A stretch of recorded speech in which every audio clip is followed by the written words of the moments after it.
Oke, shalom semuanya. Perkenalkan, nama saya Axel Darmawan. Jadi sekarang saya akan menjelaskan spiritual journey here I'm Lord, pelajaran agama. Nah, sesuai dengan nama saya Axel Darmawan yang artinya berarti bahwa pondok kedamaian, saya mengucap syukur atas nama yang begitu indah dan bermakna yang mencerminkan kehidupan sehari-hari saya yang mudah mengampuni dan juga berdamai dengan orang lain. Saya juga bersyukur juga berkat kasih anugerahnya saya bisa terlahir di dunia ini melalui perjuangan kedua orang tua saya hingga penyertaan Tuhan saat titik ini. Saya lahir di kota Jakarta pada tanggal 20 Juni 2003. Setelah itu saya juga terlahir dan hidup dari keluarga yang sederhana. Tuhanlah yang sudah mengatur dan memimpin kehidupan saya. Tujuan hidup saya pun tentunya adalah untuk memuliakan nama Tuhan. Nah, sejak kecil saya mulai diajarkan untuk mengenal dan mengasihi Tuhan, menjalin dan menjaga relasi yang baik dengan keluarga, teman-teman, lingkungan sekitar, dan terutama kepada Tuhan. Karena keluarga saya juga beragama Kristen Protestan. Oleh sebab itu, kita sekeluarga harus mengasihi Tuhan. Nah, sebagai pengikut Kristus yang baik, setiap saat dan waktu, kondisi apapun itu, saya selalu diajarkan untuk berdoa. Berdoa ketika saat mau tidur dan sebelum tidur, makan, pergi keluar rumah, rajin menghadiri sekolah minggu, dan juga saya sudah beribadah sejak kecil. Ketika saya lupa dan merasa malas, kedua orang tua saya lah yang selalu mengingatkan dan menasihati saya untuk bisa bangkit lagi agar saya dapat semakin bertumbuh di dalam Tuhan. Nah, selanjutnya, kehidupan masa kecil saya itu masih taat dan dengar-dengaran terhadap nasihat dan perintah kedua orang tua dan tidak ingin melawan orang tua. Mengingatkan saya juga seperti dalam tokoh Alkitab, yaitu Samuel. Samuel kecil adalah anak perjanjian Tuhan dan Hana yang kemudian setelah kelahirannya sang ibu menepati janjinya untuk menyerahkan Samuel ke rumah Tuhan.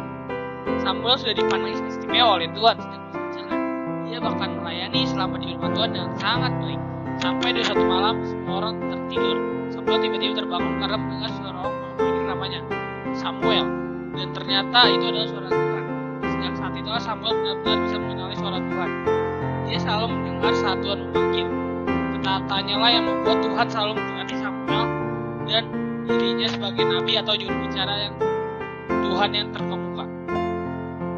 Nah, dengan demikianlah melalui kisah Samuel menunjukkan bahwa orang yang taat dan hidupnya sering pergaulan Allah, mendekatkan diri kepada Tuhan, akan ada berkatnya dan pertolongan. Begitupun terjadi dalam kehidupan saya untuk bisa bertumbuh secara rohani dan menjadi pelaku firman Tuhan. Ada suatu momen atau suatu saat di mana pengalaman iman yang membuat saya bertobat. Waktu kecil saya memiliki hobi bermain games. Nah, ketika SD kelas 3, setelah saya pulang sekolah, saya diajak oleh teman-teman saya untuk pergi bermain warnet yang awalnya hanya sebentar, 30 menit. Lama-kelamaan semakin lama, hampir tiap hari pulang sekolah selesai, hingga pernah sampai 4 jam. Nah, di warnet itu, saya juga melihat banyak sekali para remaja yang sudah merokok dan hidup tidak sesuai dengan firman Tuhan. Nah, pada hari saya bermain lama itu, saya dimarahi dan ditegur untuk tidak boleh bermain warnet lagi karena lupa waktu, dan setelah itu akhirnya saya pun sadar dan bertobat.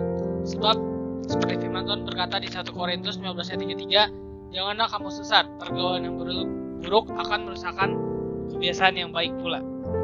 Nah, jadi setiap pulang sekolah saya pun mulai langsung tidur siang dan melanjutkan mengerjakan tugas agar tidak kemalaman dan belajar mengatur waktu. Nah, dan ternyata benar apa yang dikatakan oleh kedua orang tua saya untuk bisa menjaga pergaulan. Teman-teman SD saya masih suka main warnet dan saya kenal kini pun sudah terjerumus oleh dosa yang merokok. Ada yang merokok, kecanduan games. Nah, masa senangnya saya ketika SD itu adalah berprestasi, memenangkan berbagai lomba seperti hafal ayat dan juga futsal. Nah, selanjutnya saya mengalami masa sulit yang saya juga pernah alami ketika SD kelas 5, yaitu saya pernah mengalami pembulian. Banyak sekali teman saya memusuhi saya hanya karena keturunan Chinese dan berkulit putih. Setelah itu juga ada yang mengejek orang tua saya, bahkan saya pernah difitnah mengambil barang pokoknya yang teman saya padahal saya tidak melakukannya.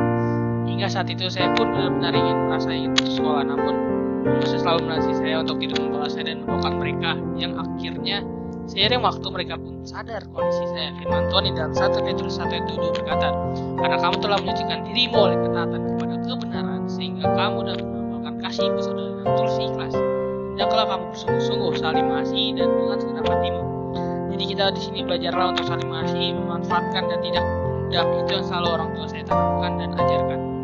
Nah, seiring berjalannya waktu, saya semakin berproses dan dibentuk. Waktu, ajaran, nasihat, pendidikan yang begitu menguatkan saya semakin hari juga semakin membuahkan hasil yang baik pula bagi kehidupan saya. Saya mulai bertumbuh dari masa anak-anak ke remaja. Bukti pemeliharaan Tuhan sungguh nyata buat saya dan juga keluarga saya. Pertolongan Tuhan juga sungguh besar, mulai mujizat kesembuhan dari Tuhan, yaitu bapak saya sakit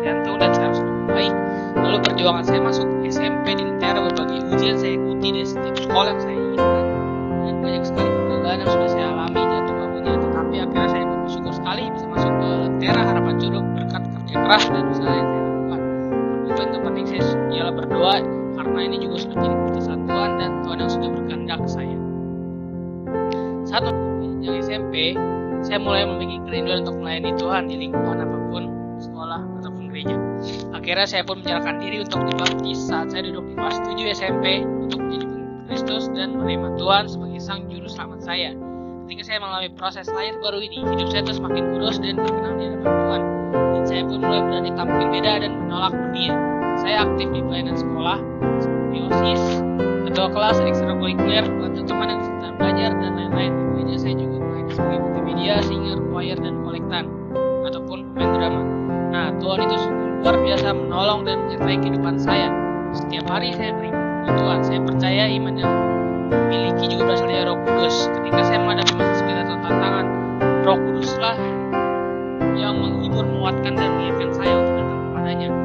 Kuasa Tuhan itu sungguh besar dalam kehidupan saya. Di dalam Roma 8:26 mengatakan, demikian juga Roh membantu kita dalam kelemahan kita, sebab kita tidak tahu bagaimana sebenarnya harus berdoa. Tapi Roh sendiri berdoa untuk kita kepada Allah dengan keluhan-keluhan yang diucapkan. Nah, suatu hari kelas 9 saya hampir terjatuh dalam dosa bergaul bebas di teman untuk merokok. Namun saat itu saya berani menolaknya walaupun saya dijauhi, karena saya tidak ingin mengikuti arus dunia yang begitu jahat ini. Karena saya selalu ingin menjadi berkat untuk orang lain. Selanjutnya, ajaran yang menyimpang. Nah, jadi ciri dari kepribadian saya ini adalah saya adalah orang yang hedonisme. Dalam arti saya suka boros beli barang berlebihan, namun semakin beranjak dewasa saat ini saya sudah mulai mengerti dan bertobat. Seharusnya saya bisa memanajemen uang lebih baik lagi. Nah, beranjak ke jenjang SMA, pergumulan datang menentukan pilihan jurusan IPA atau IPS, yang pada akhirnya saya pun memiliki passion di IPS. Bergaul dan menjaga relasi dengan Tuhan semakin saya tanamkan. Tak lupa saya selalu sharing kepada teman dekat saya, keluarga ketika ada masalah. Puji Tuhannya sekarang saya sudah mulai beranjak dewasa dengan umur 17 tahun ini di kelas 12 yang sebentar lagi saya akan kuliah, dan saya sadar bisa memenuhi panggilan Allah dengan cara menggali potensi saya dan selalu andalkan Tuhan di dalam setiap keadaannya. Nah, naik turun, jatuh bangun, bangkit sudah pernah saya alami, dan kini saatnya saya harus selalu bersyukur kepada Tuhan. Pandemi datang juga tentunya pekerjaan papa sebagai Grab dan mama saya karyawan cukup terdampak. Namun berkat Tuhan juga melimpah buat saya dan keluarga masih bisa hidup dan berkecukupan hingga sekarang. Bahkan bulan lalu papa mama saya baru keluar dari rumah sakit karena terkena positif COVID. Nah, Tuhanlah yang menyembuhkan. Dia mengampuni segala kesalahanmu dan menyembuhkan segala penyakitmu. Mazmur 103:3. Nah, banyak masalah datang dalam hidup saya, tetapi dengan banyaknya masalah yang datang, saya sadar bahwa semuanya itu Tuhan izinkan terjadi untuk melihat bahwa Dia sungguh besar, Allah Raja dari segala raja yang sanggup menolong, dan Dia ingin saya datang dan terus mengandalkannya dalam keadaan apapun. Nah, sebagai orang yang dipilih Tuhan, biarlah saya dan kita semua orang percaya bisa menjadi garam dan terang dunia. Sebab di dalam Matius 5:13-14 mengatakan, kamu adalah garam dunia. Jika garam itu menjadi tawar, dengan apakah ia diasinkan? Tidak ada gunanya lagi selain dibuang dan diinjak orang. Terang yang mampu menerangi dan garam yang mempunyai rasa atau pengaruh baik bagi lingkungan sekitar. Sekian, biarlah Tuhan memampukan kita semua. Sekian penjelasan spiritual journey dari saya. Terima kasih, Tuhan Yesus.